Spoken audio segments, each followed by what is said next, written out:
యోగి ఆదిత్యనాథ్ ప్రభుత్వంకి ప్రత్యేకంగా జనాలు ఎందుకు ఓట్లు వేస్తున్నారయ్యా ఇంతవరకు? మరి ఇప్పుడు ఎట్లా ఉంటుందో తెలియదు గానీ, ఇంతవరకు 2 ట్రిప్పులు ఏసారు. 2 పార్లమెంటు 3 పార్లమెంటు, 2 అసెంబ్లీ స్థానాలకు వేసినట్టు 2 సార్లు అసెంబ్లీలకు వేసింది ఎందుకయ్యా అంటే, ఇప్పుడు మనకిక్కడ ఏదన్నా మా భూమి సో అండ్ సో కూడా ఆక్రమించుకున్నాడు. ఇప్పుడు మొన్న చెప్పుకొచ్చారు అక్కడ.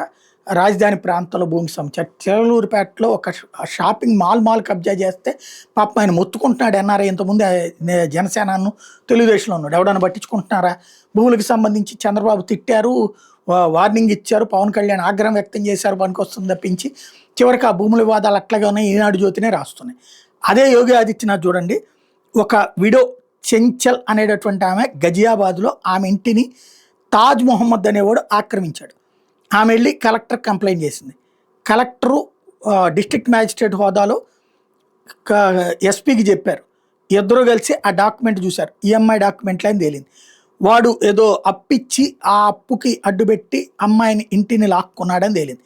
వెంటనే వెళ్ళి వాడిని ఖాళీ చేయించి ఆ అమ్మాయికి మళ్ళీ అది ఇచ్చి భవిష్యత్తులో రాబోయే 3 ఏళ్లలో అతని అప్పు తీర్చడానికి ఓకే చేశారు. దానికి గాను అమ్మాయికి ఒక పథకాన్ని ఓకే చేశారు. ఇది యోగి ఆదిత్యనాథ్ ప్రభుత్వం అక్కడ తీసుకుంటున్న చర్య. అలాంటిది ఇక్కడ ఏమైనా చేయగలుగుతారా? చూడాలి.